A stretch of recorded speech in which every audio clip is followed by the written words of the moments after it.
Hey everybody, this is the Sliders Review. I'm here today to talk to you about Titan Season 2, Episode 1, Trigon. So this is technically the conclusion and premiere, or the conclusion season finale of Season 1 and the premiere of Season 2.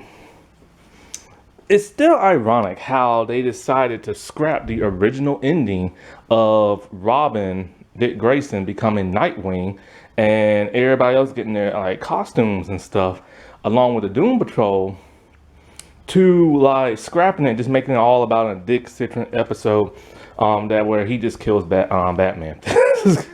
It's so weird. It's like a nightmare episode, and so like I said before, in that original, well, not original, but the theatrical, I guess you could call it, season finale, it was just Dick's nightmare, nobody else's, because the rest of the Titans haven't even got there yet. The only people who's in the house is Gar and Rachel.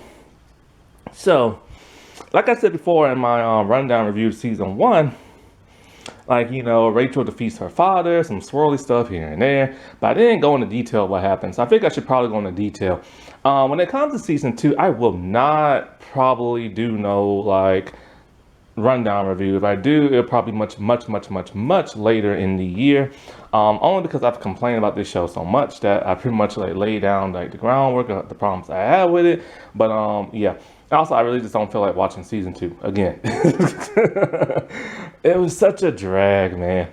But if I, like I said before, if I do a rundown thing, it'll probably be later in the year and stuff. So, like, yeah, the conclusion of season 1 and the beginning of season 2, ironically, like I said before, the original OG Titans were never ever conceived of in season 1. They never made no mention of it, no, like, nothing. You know what I'm saying? For as far as we know, season 1 was the original team, like, you know, building like from the roots all the way up, you know what I'm saying? But now in season 2, they constantly mention the word Titans like it was a thing back in the day, and it's kind of like, wait, hold up, what is this about? Y'all never mentioned this. There was no, see, the original Titans lineup was Dick Grayson, Robin, Wonder Girl, Hawk and Dove, and Aqualad. Yes, Aqualad. He was never seen in that photo of Dick, Donna, Don, and Hank, but apparently he existed on the team and stuff. This is why I feel like every season of Titans is in its own universe, separate from the other one and everything. And so, like, yeah, so they constantly say the word Titan over and over to get on your nerve, because they're trying to let people know, hey, we screwed up, and yeah, there was a team originally, and blah, blah, blah. Oh, so weird, so weird, so weird, man. It's like, just admit to your mistakes and don't try to cover up with some half-baked crap, because that's gonna suck, you know what I'm saying? So, like, okay, in the season 1 finale, Dick had his nightmare of Batman going rogue, killing his rogue gallery, and then him killing Batman. Once you cross that line, you are now under Trigon's, like, control. Trigon is still in his human form. The dude who plays him is not very terrifying at all. He's not intimidating, like nothing. I don't know why they went with this dude. Nothing against the actor. It's just, I'm not feeling it. You know what I'm saying? Now, one interesting thing about season 2 premiere is that Raven's hair changes a total of 3 times. They reshot the very last scene of Dick being under control and Raven telling him to wake up. So she's in her original wig, which is kind of like, it's black all over with some blue highlights. Then very quickly after that, she's wearing a shorter wig that looks very similar to the first season, but now is all blue and a different color blue. Then towards the end, towards the middle and end of the episode, she's wearing a completely different wig. One that is much longer and a lighter, different shade of like a muted blue. And then, oh wait, no, she wears 4. And then at the very end, she's wearing a completely different one. Now her wig is the same one that's long in that muted blue, but it's kind of wavy now. I don't know what the world they was thinking. Like, how would people not notice that? But people do. So, like, yeah.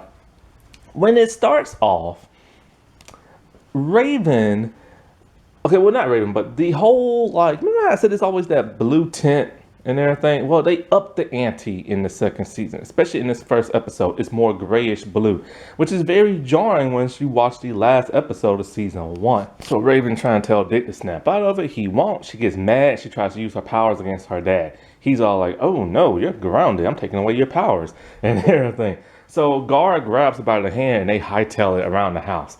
And then it's kind of like a amusement park house, but in a nightmarish kind of way. Like all this weird stuff is like oozing down the walls, and it's kind of cool looking. But they didn't really do it that much. It's only like very brief. They should have kept doing it, like a nightmare horror land type thing, you know. But they didn't keep doing that. So anyway. Starfire and Wonder Girl, they're on the outside. Starfire is trying to blast through, but she can't. And so Wonder Girl's being snippy with her, talking about don't be draining your powers, blah, blah. Now this was kind of weird. Starfire has mentioned in season 1, her powers do not work at night. And we saw them not work at night. Now all of a sudden, they work at night. I don't get that. And they did that same thing in season 1. Like halfway through it, it started working at nighttime. It's just like, you know, keep consistency, you know what I'm saying? So eventually, they are greeted by Hawk Dove and Jason Todd Robin. Let's get into that little scene, 'cause that's an interesting scene. Remember when Raven told Hawk and Dove to go find Jason Todd? So they go to Wayne Manor, and Jason's there all by himself with a motorcycle, a dirt bike in the house, going down the staircase, acting like a fool. It's actually a pretty cool scene seeing him do this. So they show up, and he's all like, who are y'all, and why are you in my house? And they're all like, look, dude, we're looking for your boss, the one with the pointy ears and everything. So he tries to play it off like he don't know what they're talking about. But then Hank does this funny thing where he makes like a Batman mask with his fingers, and he's talking about like, you know. So so they introduce each other to who they are and stuff. And Jason tells him, you know, Bruce is out of town with the rest of the Justice League. So he doesn't understand why Raven wanted him to help. They figured they wanted Batman's help. Dude, how is Batman gonna defeat a demon? At least this version of Batman, who's like super old and stuff. And so like, so you know, they head to, you know, the farmhouse in Ohio. This don't make no sense. How in the world did they get from Ohio to Gotham City in the blink of an eye in a rinky-dink car? This show does that a lot. Like, people will be in one state that's like 5 states away, and then all of a sudden they're like there in the blink of an eye. It's weird. And so when they're all there, he's the only one in costume. And so like everybody gets introduced because Hawk and Dove don't know who Starfire is and stuff. And then all of a sudden a portal opens into the little haunted mass of the house, the force field thing. And so they know it's a trap, but they go anyways. Once they enter, boom, now they all get their nightmare scenes. It's about freaking time, but they're very brief. They're not as long as Dick's was.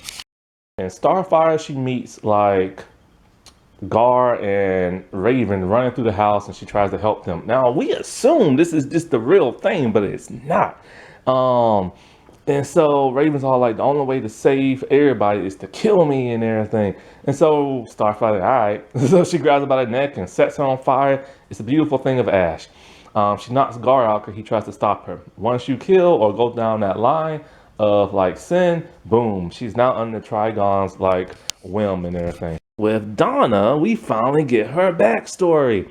So she's in the past and she sees her little tiny self with her dad. They get an ice cream and then they go into their apartment. She thinks that she's really in the past and she can prevent this from happening and change the future. She goes inside, her apartment's on fire, her dad is now dead. And so she goes out in the hallway and she sees the arson. He has a tank of gas and like a fire torch thing. It's not Firefly, but I'm gonna assume he is. And so she gets mad and she kills him. And now she's on the Trigon's control. Jason Todd was in Dick Grayson's nightmare. The Batcave had been destroyed. Batman is dead.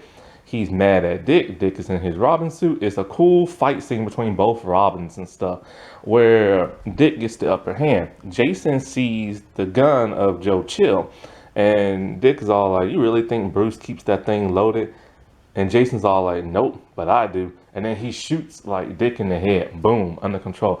It's ironic that this version of Batman keeps Joe Chill's gun, and that Jason keeps it loaded for some bizarre reason. However, when you do look into the Batcave, Bruce has like tons of rifles and guns in there for some reason, which is such a no-no for Batman. Now, one thing I never did point out is that we do get to see a glimpse of the Batmobile in season 1 twice. I completely forgot it. If I can find the picture, I'll show it.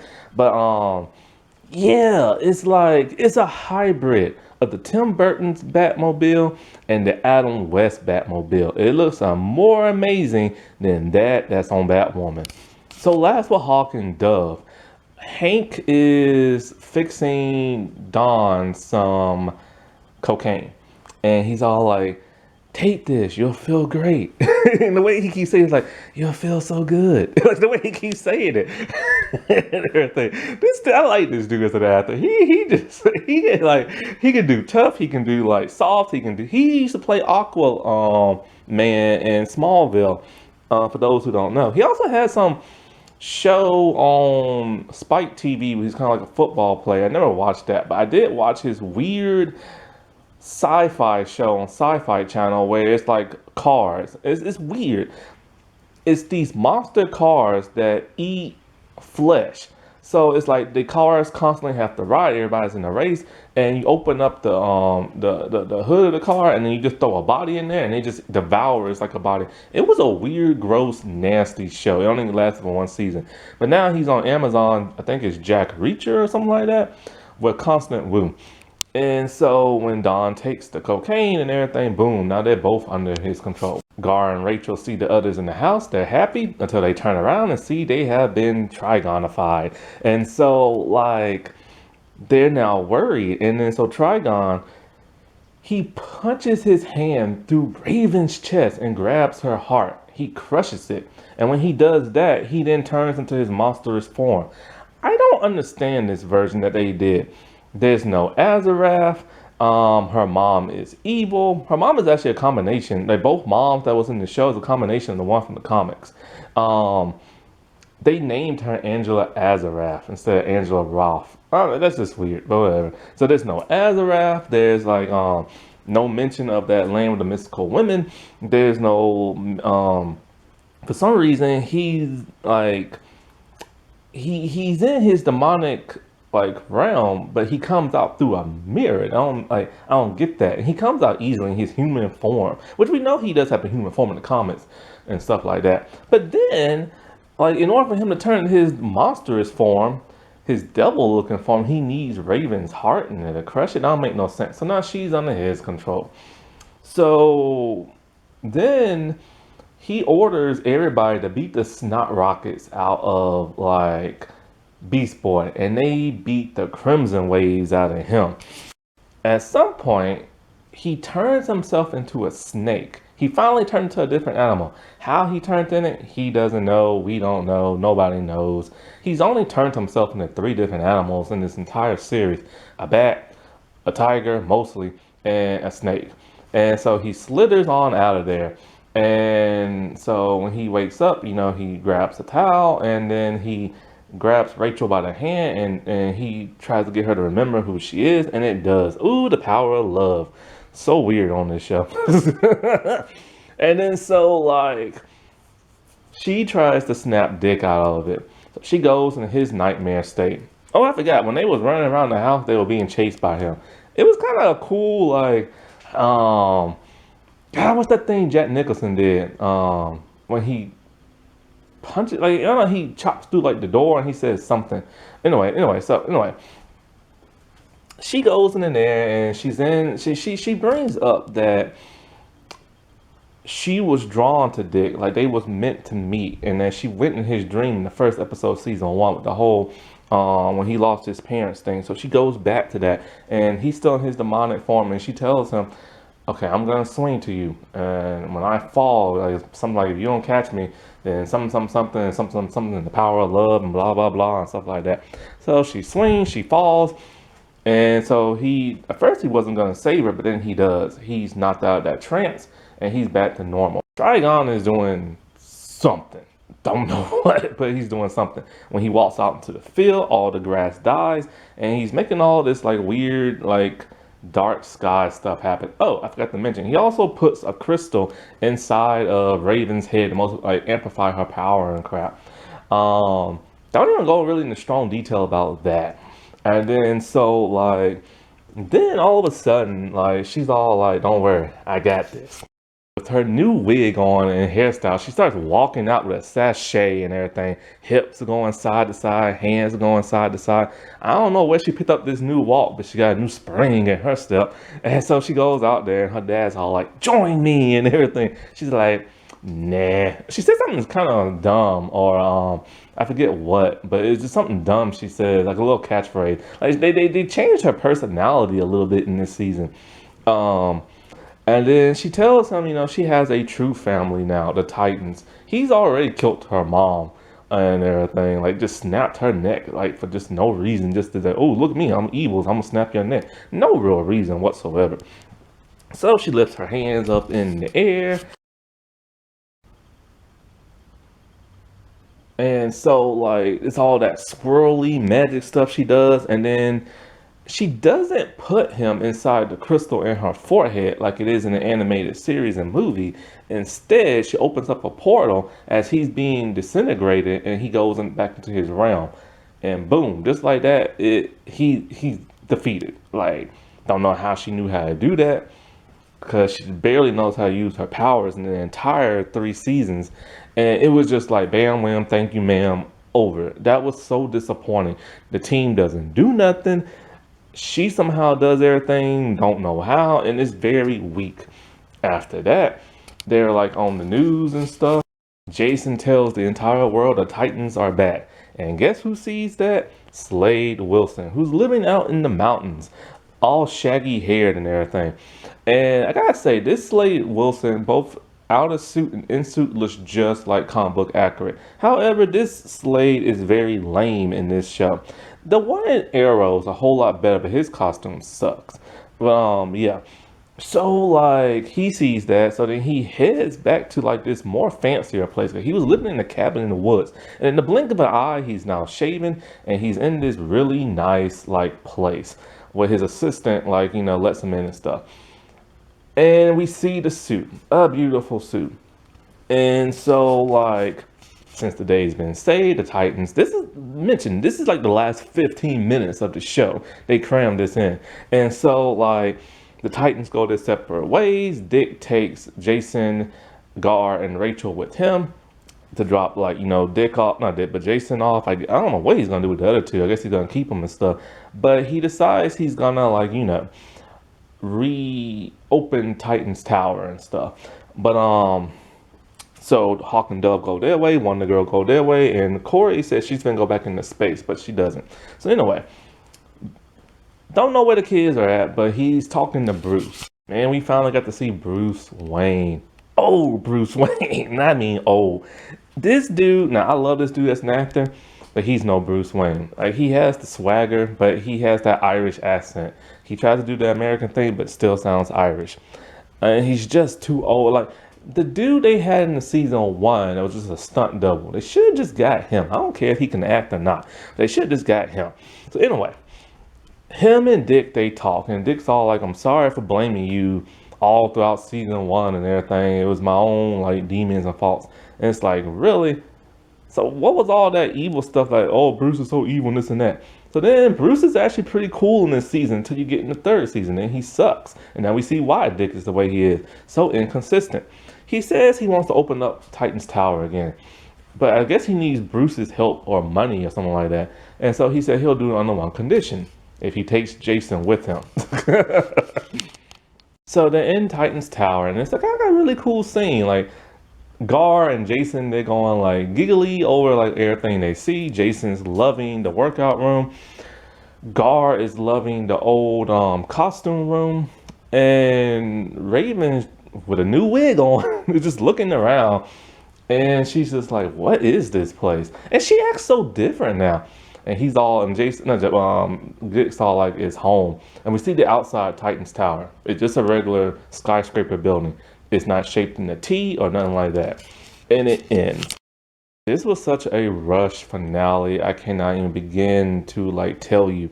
They should have had this huge battle between all the Titans and Trigon. If they couldn't, and, oh, by the way, Trigon's CGI form is terrible. This used to come back on DC Universe before they went to HBO Max. This show has no budget. You can tell because in the first season, all the fight scenes at night, the hide, like, because even though the Robin costumes look cool, they're not great. And they have to hide it with the darkness. And it's just like the fight scenes don't ever last that long. And it's just like they're afraid to take like high stakes. That's why in season 3 they went with a more human. Well, actually in season 2 they went with a more human villain. But it's just like the show is just a mess, man. Like, how do you do that? Like, this was probably the big bam bam thank you ma'am type thing with Trigon, and it's so much better in animation. If you watch Teen Titans, I forgot what season it is, but that entire season with like Raven and her father and Slade, man, that was awesome. And then you get to this crap and it's just like, what are y'all doing and stuff. But yeah, it was interesting but lackluster, and it's just like man, I just don't know. I just don't know. Oh, by the way, when they split up at the end and went their separate ways, like I said before, 3 months has passed. So that's probably why Raven's hair is different again. And so it's kind of like in 3 months, what were they doing? Because I just don't know and stuff. But anyways, alrighty. Well, I'll talk to y'all later. Bye.